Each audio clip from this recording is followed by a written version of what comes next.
Well, it's great to be with you here at the Ludwig von Mises Institute and giving a seminar for the Auburn University Academy of Lifelong Learners.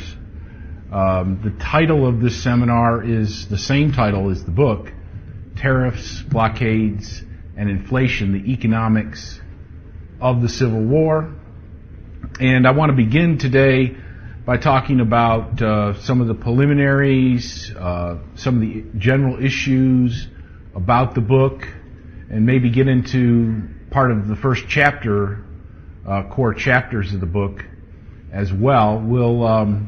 I'll try to lecture for about 45 minutes until 3:15, and then we'll take a break, and then we'll come back and discuss some of the issues that have been raised or some of the ideas that you've sort of hit on as we go through the material, and discuss that or continue on with that first chapter.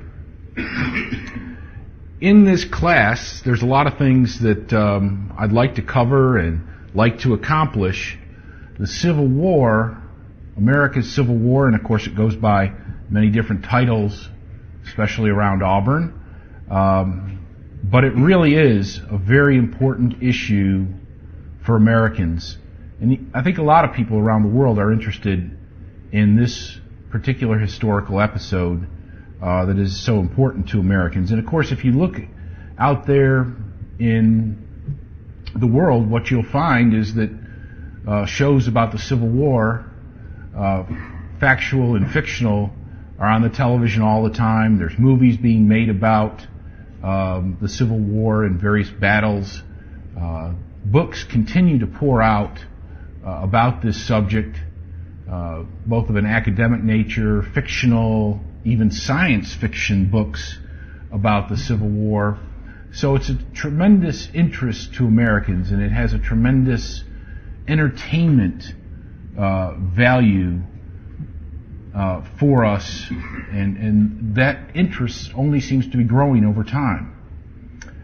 However, it's also about some very serious matters. War is definitely one of the most important issues that we discuss and that we debate. War is something that brings out the very best in people, and it also is something that brings out the very worst in people. So it is something that's very destructive, and yet if we learn from war, then it can also be tremendously instructive. And that's hopefully what we're going to accomplish here, is to take that importance of America's Civil War and turn it into instructive material for us, something that's going to benefit us all. Now, this book, which was published in 2004. My co-author on the book is Robert Eklund. Bob is the Edward and Catherine Lauder Eminent Scholar at Auburn University, recently retired, and a co-author on all of my academic papers on this subject, as well as my co-author on the book, and of course he deserves tremendous credit for all of this as well. But what we do that's very unique amongst the thousands and thousands of books out there in the marketplace that you could pick up, and if you went to Amazon.com and typed in Civil War, I'd hesitate to think of how many hundreds and hundreds of books that would currently be available. Or if you went up to the Auburn University Library and looked in the section on the Civil War, how many stacks and stacks of books that you'd find on the subject. What we try to do is to present an economic perspective on the Civil War. We're not really interested in the battles. We're not really interested in the tactics, the heroism, the strategies, the individual people who played various important roles. All of that is tremendously important, and that is really covered in just tremendous detail by historians who have done just a wonderful job. And I'm not talking about just the high-flight academic historians, but there's all sorts of amateur historians that have contributed so much. Every regiment, many, many individual soldiers' stories have been told in book-length treatments. Towns and cities and battlefields, particular battles, types of armaments, and the list goes on and on. But that's really the historical perspective, the description of what went on, and the development of stories from facts to convey our history. The economic perspective is going to be very different. It's about the same material, but it's going to be very different. And we try to show that to our readers on the cover itself. Now, I don't see anybody who bought the hardback copy, but it's a beautiful book, and my royalties are actually much better on the hardback book. So I encourage you all to also buy a copy of the hardback book.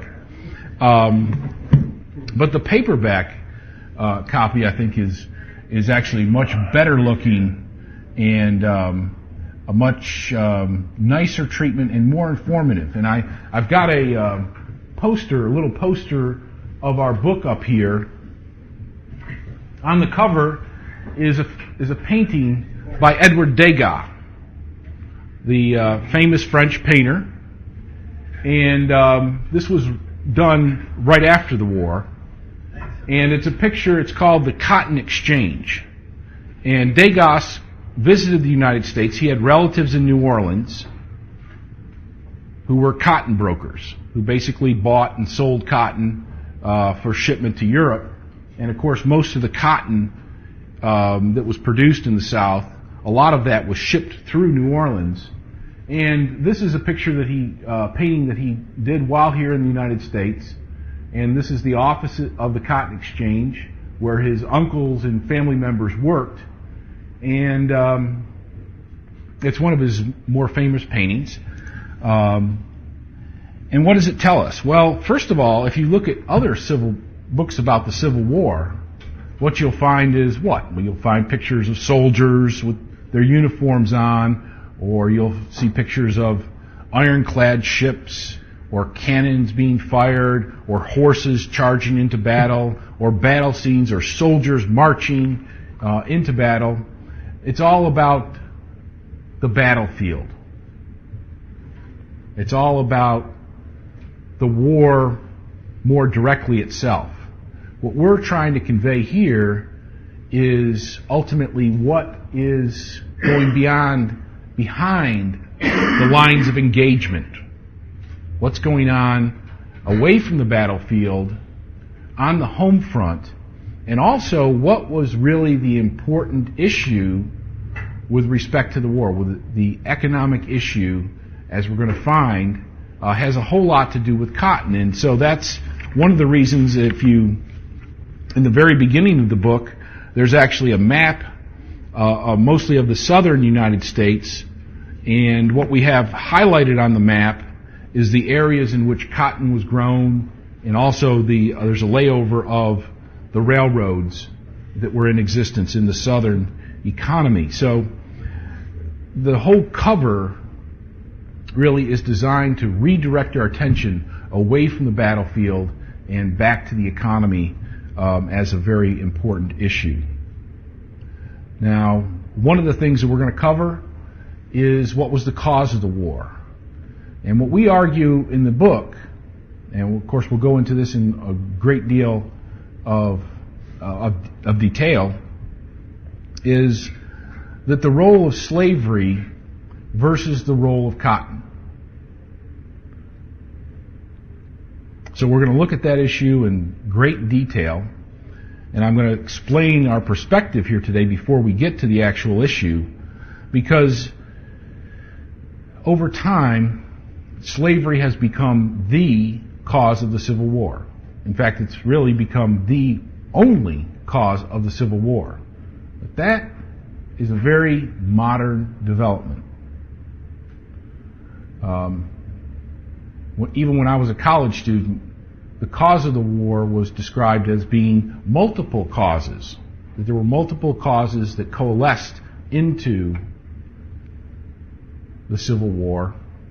And we go from there, but we look very carefully and place a lot of prominence on economic factors, and a lot of those are related to cotton. We're also going to look at the outcome of the Civil War. How did the Union government win this war? A very important question, because it's something they weren't supposed to do. Nobody thought that the Union could win the Civil War when it first started. We're going to look at the aftermath of the war. How did this impact American society? In other words, how did the results of those historical events, how do they feed into what we are living today?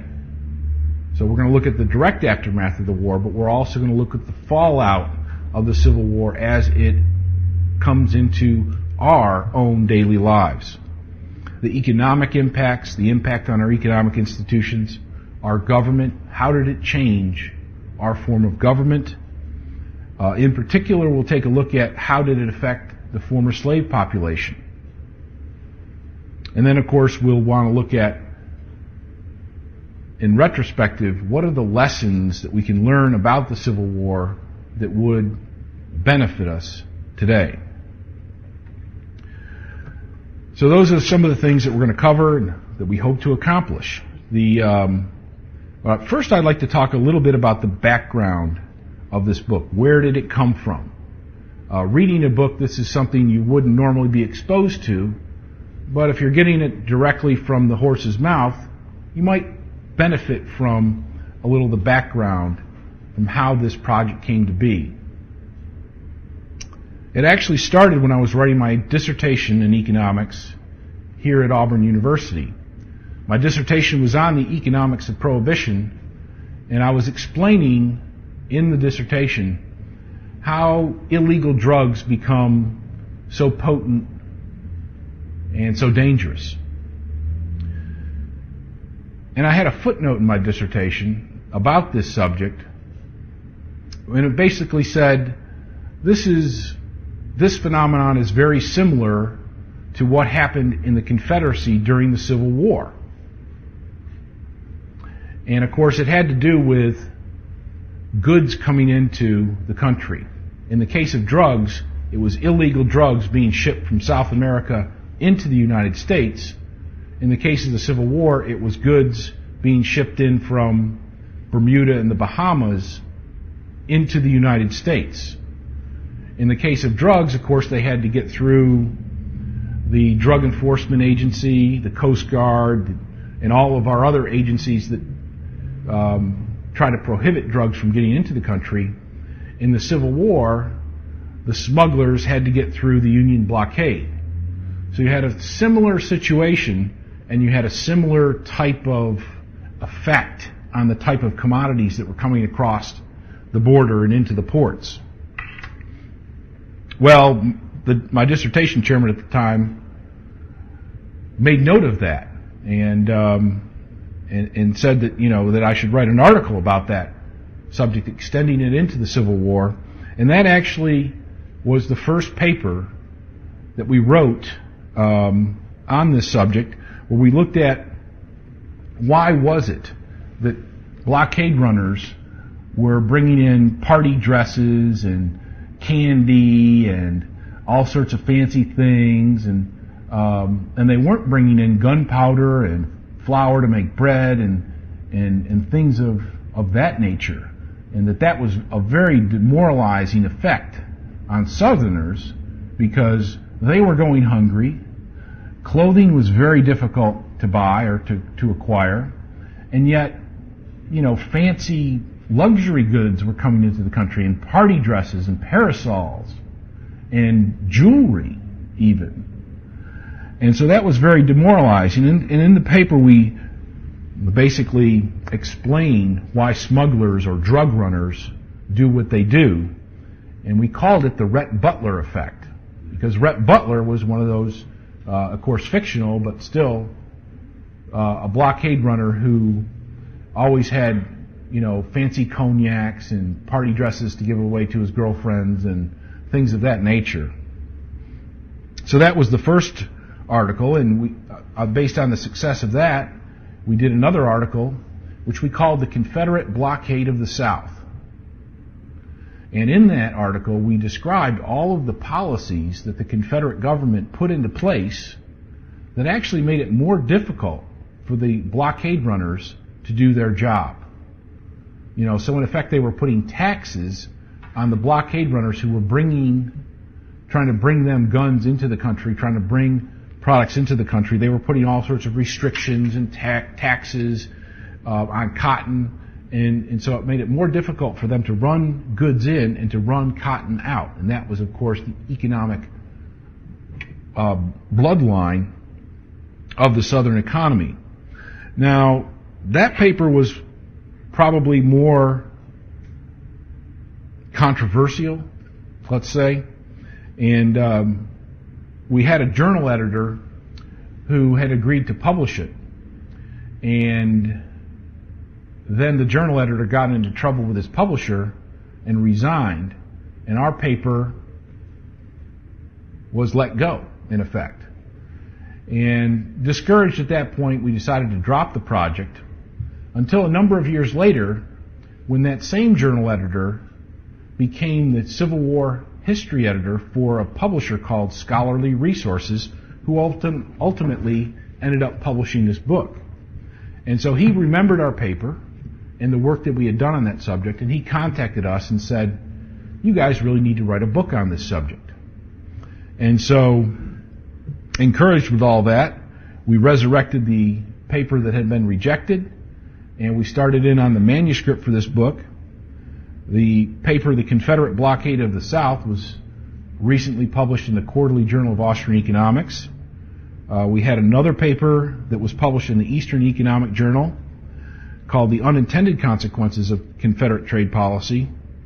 And we even have another future article that's in production on this subject. So it's been a rather long and difficult route to bring this project to fruition, but it's also been a very satisfying one at the same time.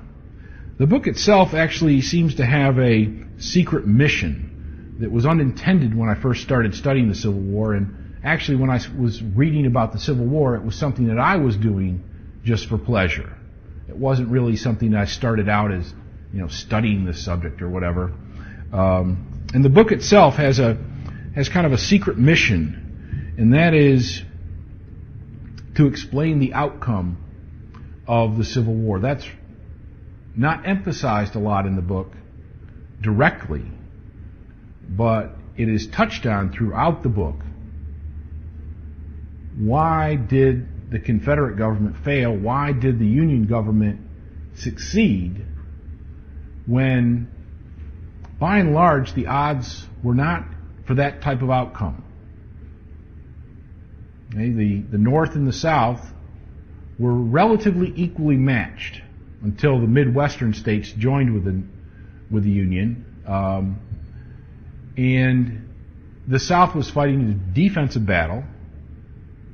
They essentially had the same type of population, the same type of military training, the same type of military technology. And so when you have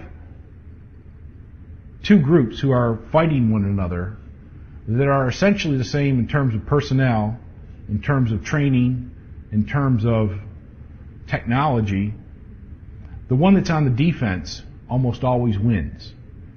And so it was very unclear that the Union could have actually won this victory, which it did.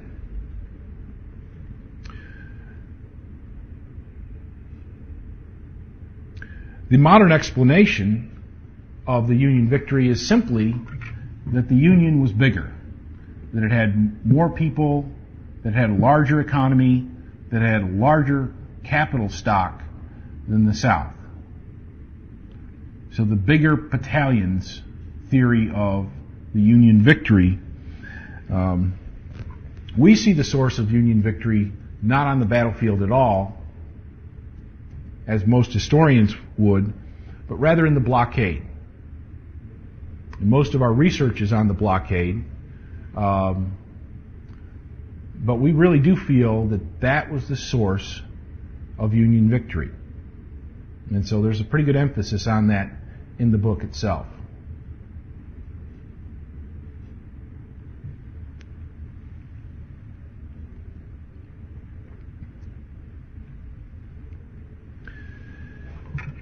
And I think if you look at that issue, you'd say, first of all, the land battle, if you study the battles, the land war was really a stalemate.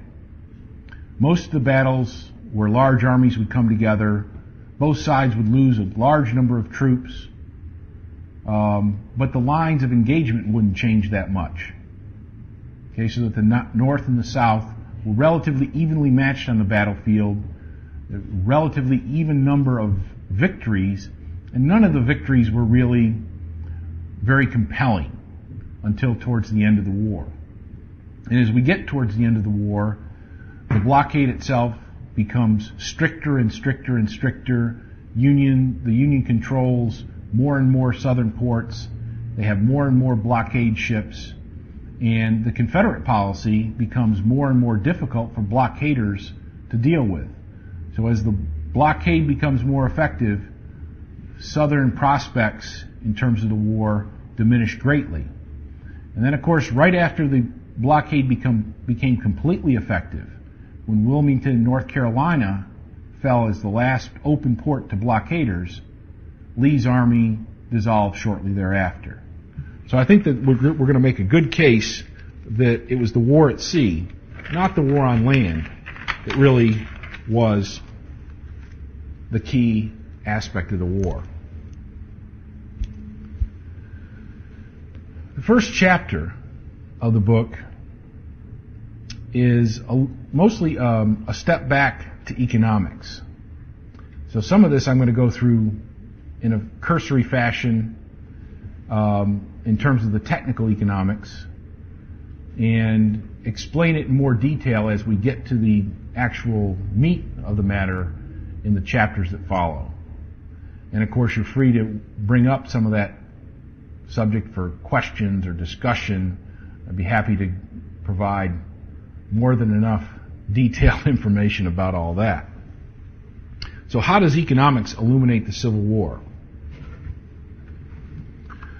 Well, economics can help us understand politics and commerce.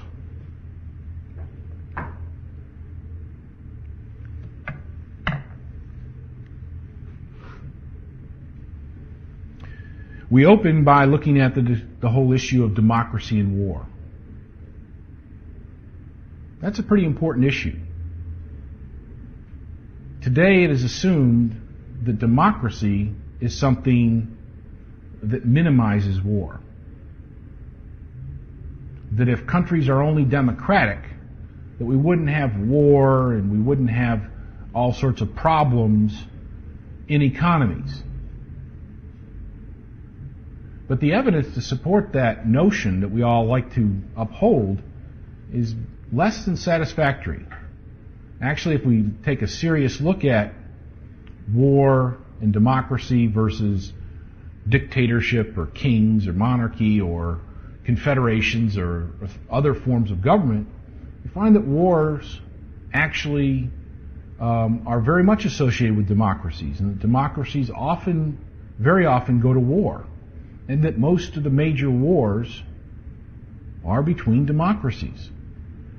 And so when we look at the cause of war, one of the things that we want to be very cognizant of is democracy itself. Not as something that prevents war, but something that actually can lead to war. And the Civil War is a good illustration of this, because it's very often assumed that the mechanism of democracy of the Antebellum Period is one that pitted one side against another, a mechanism that couldn't handle the tremendous pressures that had built up in American society and ultimately failed to prevent both secession on the part of the South and war between North and South. there's also an ideological sea change that's going to be going on during the Civil War.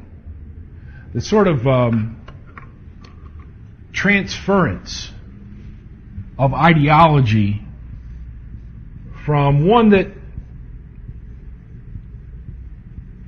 can be sort of give a shorthand symbolization of it, one of Jeffersonian philosophy, where our country was dominated by individualism, states' rights, laissez-faire, limited government, those sorts of notions. Not clear-cut, obviously, but very much in that direction, very much guided by Jeffersonian principles. But there was always a battle with another ideological viewpoint, which I put under the heading in the book in several places of the philosophy of Alexander Hamilton.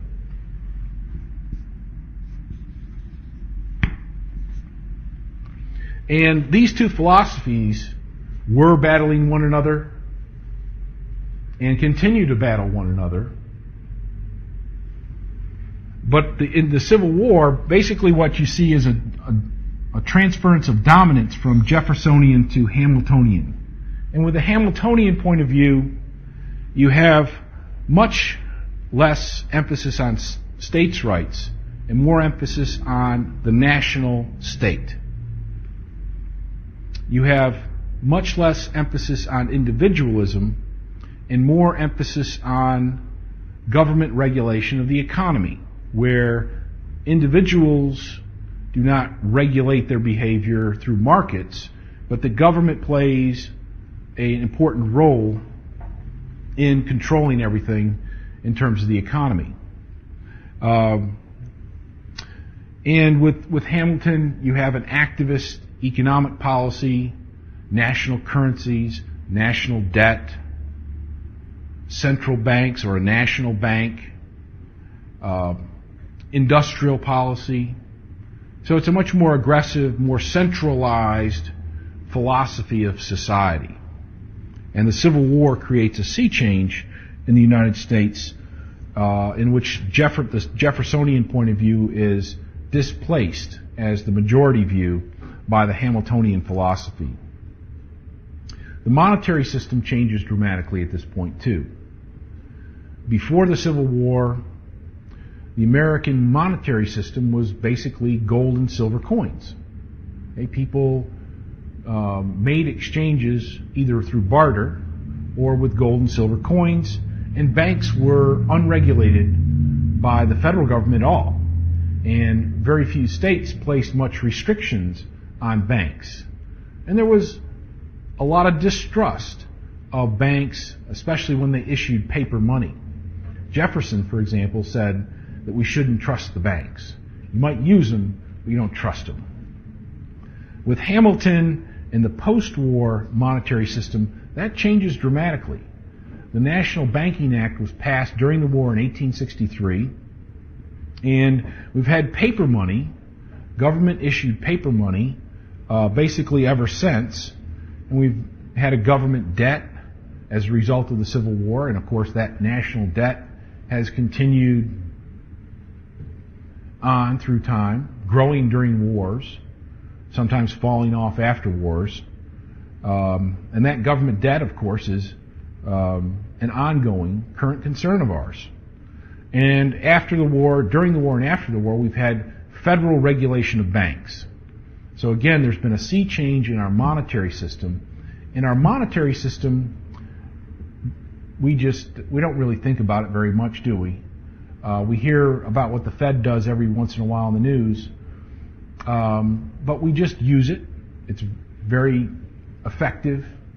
We have cash, and we have checks, and we have credit cards and debit cards and ATM cards. But it's really the system through which we all communicate and make exchanges in the economy. It's a very, very important institution in society, and that institution changed fundamentally with the Civil War. The whole organization of government in this country changed radically with the Civil War. Before the war, the country was generally guided by states' rights. Okay, the state governments were really the level of government at which most government activity took place. Your average person in Auburn in the Antebellum period might not ever come across a federal employee during their entire lives except the postman. Would never even ever see a federal employee. Okay, so that was the type of system of government we had. And then after the war, of course, the national government becomes much more prominent. States' rights issues before the war, very important, were tariffs and, of course, slavery. But states had rights before the Civil War. They were the controlling level of government. After the war, there was, of course, no right of secession. States gradually became simply branch offices of the federal government. Some aspects of the Bill of Rights really no longer apply in some sense that for example, the 14th Amendment sort of outrules Amendments 9 and 10. And that we now have become, we've gone from a nation of states to really one very powerful state. And as a matter of fact, the most powerful government in the world by a great margin. Now, are there any historians in the audience? All of us. Dangerous. Well, it is a very dangerous and a very touchy aspect of this book. Making bold claims about the power of economics, but it's not meant to put down historians or history in any form or fashion. Both Bob and I are big readers. We both very much enjoy reading history and reading good historians, or watching movies or TV programs about history. We have the greatest admiration for historians, and we have good friends who are historians. But we do draw a line. Historians and history, we feel, have a comparative advantage in describing history, of actually describing events, of digging up the details, of painting the pictures, and of telling the stories. And we consider that very important. Economics has a, yes? What about Malcolm Muggeridge's statement, history is the propaganda of the victor? Well, that's a very important point. And I think that's one of the reasons why we engaged in this project, because I think that economics can weed us through all of the various theories about history and put forth an hypothesis about how things occurred in a scientific way that can be examined and debated. But I think it brings up that issue because I think that quote is absolutely right, that history is written by the victors and that we need to be very critical of historians, very critical of history. We have to be very wary that historians are encouraged to be the cheerleaders of the victors, so that whoever wins a war or whoever is in power at any one point in time, historians have a tendency to be very favorable to those people, those rulers, those leaders, those armies, those states. And that only when someone becomes out of favor or who is discredited or who is found to have been doing something wrong, like Richard Nixon. Well, it's okay to criticize Richard Nixon because he's been discredited. But, that's different. You're talking about an American president. It's very difficult for an American historian to write critically and negatively about that person and achieve any degree of success. Certainly possible, but the overriding influence, you correctly suggest, is that history is written by the victors. Well, history has a comparative advantage in describing history. We feel that economics has a comparative advantage in explaining history. And I want to go into that in a little bit of detail. History is just one damn thing after another. But it's a series of events that could be described as a series of cause and effect events, where every event has a cause, a decision maker, and all the influences that come in on that decision maker. But these cause and effect links are really invisible. We don't have a piece of paper that tell us exactly why George Crispin organized this class. We can't see it. It's not written on his jacket or on his forehead. But we can still investigate what caused George to do that. But essentially the cause is invisible. We have to find some other way to discern what that cause is. Behind every explanation of historical events rests a theory about what that cause is. How to connect these events in a cause and effect chain of events. But all of these theories can be right or wrong. For example, if people on a particular day start carrying umbrellas around and later on in the day it rains, does the fact that people carried umbrellas cause it to rain? No. Absolutely. It's not the umbrellas that cause it to rain, in other words. So you can have the theory that umbrellas cause it to rain is wrong. We can analyze that logically and consistently and ferret out the wrong theories from the correct ones. But historians, just by the nature of their charge, have to go beyond description and talk about cause and effect. There are lots of good sounding theories out there for any event, but there are a lot of incorrect ones, and only one correct one. I would suggest that the idea that larger armies always cause victory. In this case, the Union armies were larger than the Confederate armies, and this caused victory, is an incorrect one. And it's not sustained by historical evidence. Larger armies do win battles, and have won battles, but they don't necessarily win battles. Yes? How about the Greeks at Marathon? The Persians far outnumbered them. So it's strategy and all kinds of factors in there. That's right. There's all kinds of factors, and there's many, many examples where a smaller army, a weaker army, an army with less technology, an army with fewer resources can beat a larger, more prepared, more supplied army.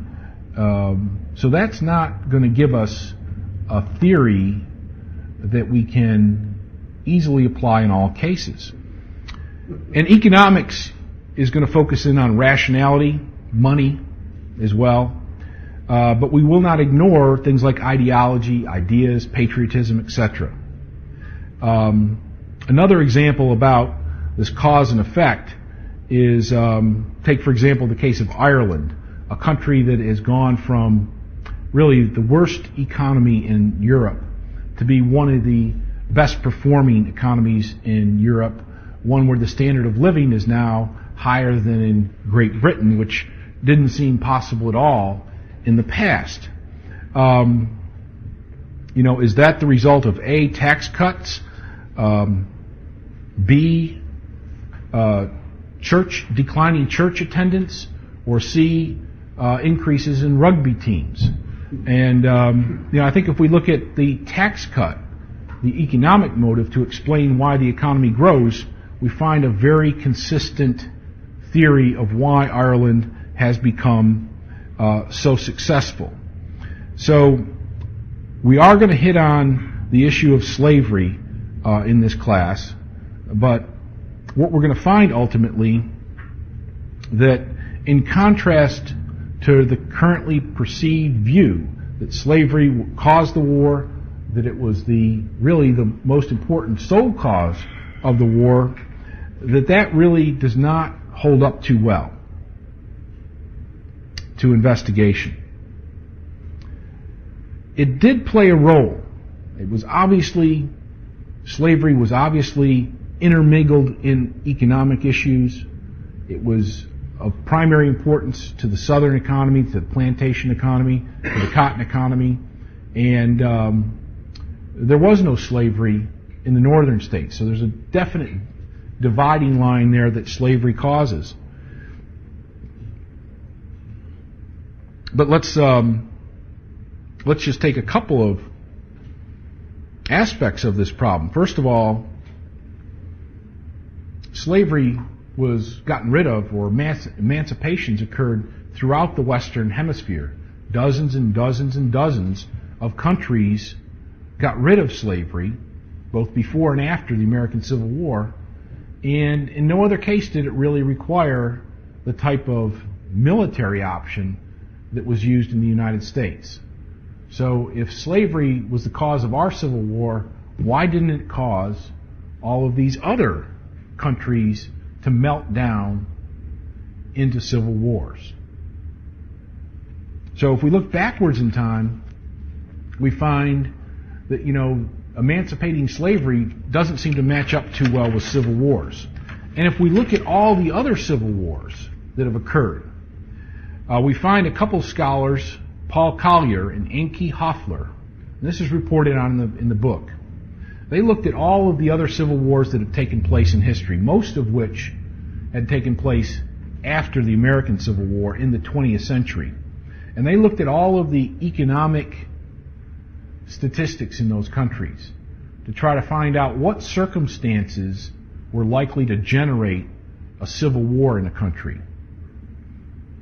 And they found that really not many economic characteristics mattered to generating the Civil War. The one statistic that they found was really significant was that in countries where there was a high share of GDP attributable to primary export products, what they call primary export products.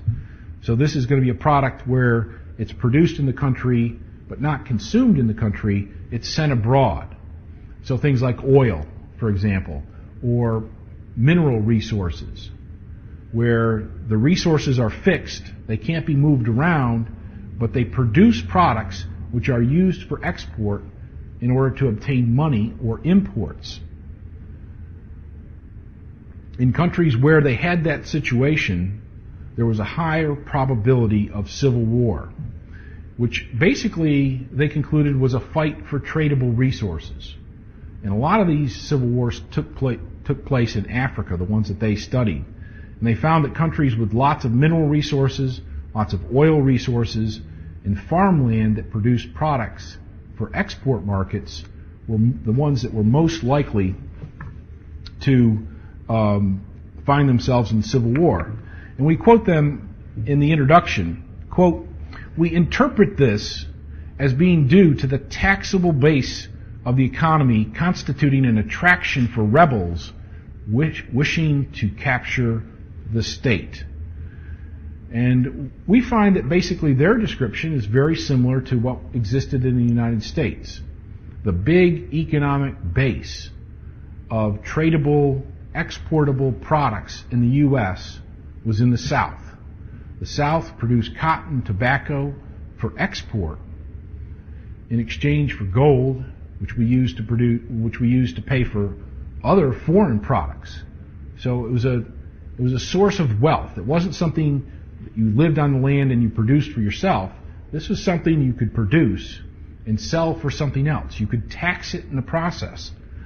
And so they found that not only that sort of situation, but that situations where greed caused the Civil War to start provided much better explanation than of grievances between races and tribes and ethnic groups. That the greed for resources was essentially much more important. The economic aspects of the question were much more important than racial or tribal or ethnic differences. Colonial period, the immigration was just from Europe through to all of the colonies up and down the coast. Now, after the nation is established and we get into the Antebellum period, there's a diminished flow of immigrants into the South. There is an increased immigration into the North, and then that pattern actually accelerates after the war. After the war, everybody basically is immigrating into the North, where there's more manufacturing jobs and things of that nature. And getting away from the oppression in Europe, in other words, the conscription and all that stuff. Well, yeah, a lot of the immigrants into the United States from the very earliest days were getting away from some form of oppression, religious oppression, economic oppression, and opportunity, of course, as well. It's just things were bad in Europe, they're better in the United States, go to the U.S. And in the South, there are differences. I mean, there are exceptions to this. For example, there's a lot of German and Nordic type immigration into Texas through this period. And but there is a drift of southern population to the north and northwest. My own research indicates that my family actually probably entered the country in Virginia and went Pennsylvania to New York, although that's not certain, at least on one side of the family.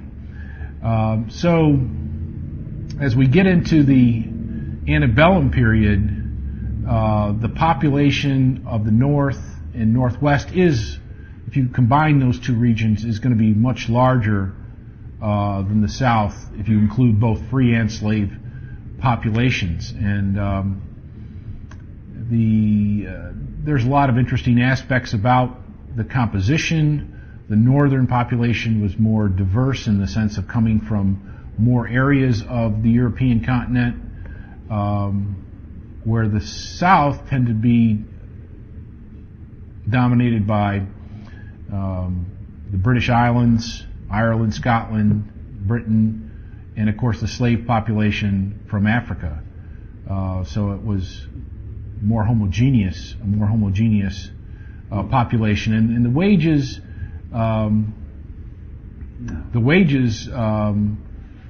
There tended to be a competitive balance so that the population would move north, south, east, and west. And of course, Southerners were moving west from, you got the South Carolina, Georgia immigrants, and then they move into the new Southwest, which is Alabama and Mississippi, and then, in Texas, and then Louisiana Territory opens up, and Tennessee, Western Tennessee, and Arkansas opens up, and so there's a gradual diffusion of the population, and a lot of that goes with opportunities for land and differences in wage rates. And actually the wage rates were a little higher in much of the South, but because they had less, the population was less because of the war, the casualties of the war. I mean, no, this is a lead up to the war. Oh, you were talking about Antebellum. Yeah. The Southern economy was, of course, mostly agriculture, mostly for export. As a matter of fact, the South really didn't produce 100% of its food stuffs. There was importing food and grain from the Northwest down the Mississippi and from Tennessee into Alabama. So the South was really one crop thing, wasn't it? I mean, England supported the South because you cut off the cotton and all their machine. Textile would be put out of business. I mean, didn't they? In other words, supply, for instance, built the cruiser Alabama and supplied muskets and all that stuff. And I was thinking about the then Secretary of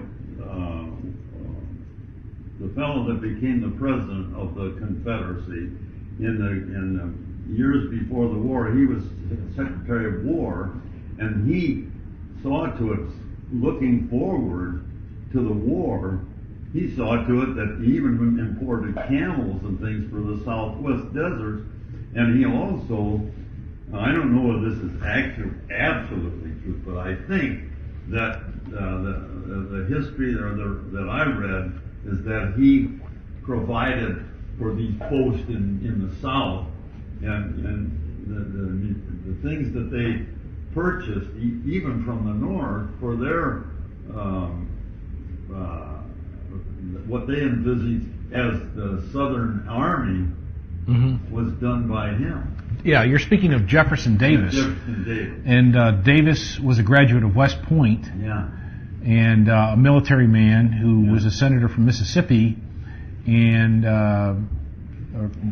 was from Mississippi, and was Secretary of War before the war. And I do believe you're right. I do believe he had a big impact, a big input in terms of building the coastal fort, the coastal forts of the South, big grandiose projects. What I was saying though is that he, before the war, he was in the states' rights. In other words, these Southerners, I can't think of the name. The guy from South Carolina, the firebrand from South Carolina, John Calhoun. Calhoun and Jefferson Davis and those people were states' rights men, and well, they ought to be, because I mean, you look after your state overall. When you look at the state and the state of the nation state, you should be concerned with your own state. And I think that that's one of the reasons that these people, they weren't hotheads in that sense. They were looking forward, like any decent guy, towards the good of the country. Maybe not the national, but the federal, but the state. And that again, you had strong-willed people. And whenever anybody thinks, you take two forces, two countries, and I think Churchill said this, the trouble with keeping the peace is that if one nation thinks they have a chance to win, they're much more willing to jump in there on the other guy than if they think, well, no, I don't think we could take these guys. Well, it's the case though that with Calhoun, I mean, this is a good illustration of the importance of all this, because you say states' rights, and is it just a matter of male pride or something like that? No, it really does matter. And of course, the senators at that time were appointed by the state legislatures. They were not voted on by the people in a democratic process. It was representative government, where the senators were representing their states and their state legislators. And so that's another reason why senators in general, both North and South, were much better or much stronger in terms of states' rights position. And Calhoun also is an important illustration of the fact that the states' rights issues, one of the most important ones was the tariff. The tariff in the United States was basically the sole source of financing for the federal government, to pay for those forts, to pay for the soldiers, to pay for operations in Washington, diplomatic missions. and and everything else. I mean, tariffs were contributing over 80% of the federal budget. And but you mean the central government had charge of the tariffs? The states couldn't set their own tariffs? No, the states. That's one of the things about the Constitution, was that the Constitution took away the right of the states to set their own tariffs. It established a free trade zone in the United States so that there were no internal trade barriers. It was a free trade zone, but externally, the Constitution prevented taxes on exports, but it did not prevent taxes on imports. Given all of those constraints, the U.S. government financed itself with those tariffs on imports. And that became really the pivotal issue. That's why South Carolina was threatening to secede, why Calhoun was so up in arms, was because of the tariff of abominations, where the federal government threatened and did raise the tariff rate to a much higher level. And we're going to get to the economics and some of the technical aspects of how this works out, but a tariff on imports does not fall equally on the entire population. No. It actually gets only the ones that want whatever's coming in. What they want coming in, but ultimately, who ends up paying for the tariff on imports, we're going to see, is the people who are exporting the products. I know that's a little counterintuitive, and we want to save most of that, the technical stuff on that, to that chapter, but the Southerners always felt, I mean, it doesn't matter what I think, they thought that they were paying for the tariff. Unfairly. They were willing to finance the government with a tariff because that's what the Constitution said, but they weren't willing to finance big government, or they weren't willing to protect northern industries, because if they protected northern industries, that means the Southerners would have to pay to buy high-priced Yankee products rather than lower-priced European products. And so that, in an indirect way, they were called upon to pay for the vast bulk of federal expenditures, most of which they felt were actually occurring up north. And there's good evidence that probably was the case, that except for these forts that were being built around the southern coast, most of the expenditures would actually be happening in the north, or at least the bulk of them. So that, there's much more to, this thing called states' rights. It actually, is going to focus on particular issues, and the power of what goes on in the federal government. Those two senators that each state have is going to become a pivotal issue leading up to, during the Antebellum Period, to the Civil War itself. One more thing. What about, why were they building all these forts around the perimeter, the coast and so forth? I mean, what enemy did they have to fear? And that's another thing. Sure. These guys, it's been done many times, build unnecessary things, and so that you can get profit from the cost of these things. Yeah, I mean, they were building them for national defense. Yeah. You're right, it wasn't really clear that there was an aggressive, but, you had Britain and France were maritime powers. Spain was a maritime power. There still were pirates. Well, they say... The fellow from the Austrian prince came over and took over Mexico. I mean, he was offered, That was much later. Mark, could I ask you a question? Yes, Jack. Please, I'm a big believer in economics as being a primary and fundamental cause of conflict, armed conflict. And I'm wondering if we are going to get into the question of leadership as causes for the war. Not only Southern leadership in various states, but leadership in certain northern states, and perhaps those that were more vocal and with their thoughts not being so well founded, those who had tremendous influence on perhaps decisions that were made, bad decisions that were made about the war. Well, I mean, that's got to be part of the overall calculus of how things worked out. The typical democratic calculus that we are used to in this country is two major parties battling it out with roughly equal sizes, having to make compromises, and so forth. And as we go into the antebellum period to the war,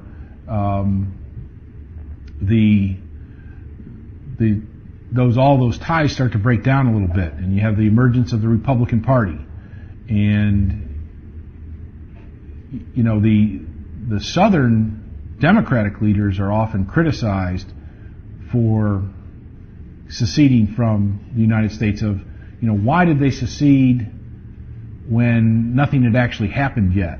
That Lincoln had been elected, and that the Republicans were in control up north, but much of what they were hoping to do couldn't have been done if the Democrats from the South just simply stayed and did not secede.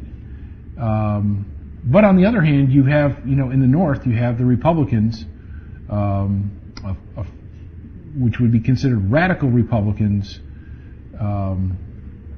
in the sense that they were looking for a radical departure from the status quo. That they had a fundamental different view as a party of the way the United States should be reconstructed, and I'm not referring to Reconstruction itself, than had existed. And to underline that point, what we must remember is that those political factions and those political leaders from their party were coming together in the Republican Party from a variety of what otherwise might be considered fringe groups. So that you had the Know Nothing Party, which was anti-immigrant, pro-free land for Americans. You had the Prohibitionist Party, which was against alcohol. You had the radical emancipation movement. You had the Whig Party, which wanted a big extension of government, of a central bank, of paper money, of public projects like intercontinental railroads and canals and things of that nature. And so these were things that were sort of boiling and festering below the surface, that weren't really part of federal policy. And as we come into the war, all of these fringe groups come together as the Republicans emerge surprisingly victorious, and rather than offsetting them in Congress, the Democrats from the South simply withdraw into secession, leaving the Republican coalition as an unstoppable force in Congress. So, they can vote in anything that they want, everything that they want. And so all of a sudden we go from a situation where you've got these fringe minority parties and groups that really don't have any say-so in Washington to them becoming a supermajority party. And The Republican Party. The Republican Party. Their leaders, which we see, Lincoln, his cabinet. His cabinet was probably even more, in some sense, more radical than Lincoln himself. And the leadership of Congress and the leadership of the Senate. And so, it's a real big change in leadership when you go from before the election in 1860 to inauguration in the following year. It's the picture changes very dramatically. And Absolutely. Slave and free states coming into Yeah. the Union. Yeah, you The could balance say of something power. about Balance of power there, Mhm. before that occurred, about equal, Yes. and to maintain the power structure of the South, they had to add those slave states. But why couldn't they, using the power that they had of the Congress, prevent a lot of the things that were done outside of the slavery issue? Well, that's another good point, and a lot of these things are the traditional things that explain the coming of the Civil War, the multifaceted issues that come together in terms of the Civil War. And let me just paint this picture for you, because I think it's pretty important in terms of the timing of the Civil War. You've got the South versus the North. You've got these economic differences between North and South, and you also have the issue of slavery, which has caused a dividing line between the states. And the agreement basically is that if we admit a free state, that we have to admit simultaneously a slave state, so that to keep that competitive balance in the Senate. Now, why is that important? Well, that is important because through time, these economic interests have been well defined. It wasn't, in the beginning of the country, Americans up and down the coast, a lot of economic similarities, even though they come from different ethnic and religious groups. Well, over time, those economic interests become divided in the sense that the South becomes this staple export-based economy. The North becomes an economy of industry, agriculture, and commerce. Okay, now demographically what's happening is that the South has always dominated the nation politically. The South has always dominated the presidency. The South, for a long time, had a majority in the Senate, and they had a seniority in the Senate and a balance in the House of Representatives. And they also tended to have because they controlled the presidency in many votes, in many elections, they also tended to have a balance of power on the Supreme Court. Well, as we get up to 1860, this population movement into the North and the diffusion of population in the South, and the fact that, of course, the slave population wouldn't have made any difference, but they weren't counted as full citizens in all of these counting for House of Representative seats.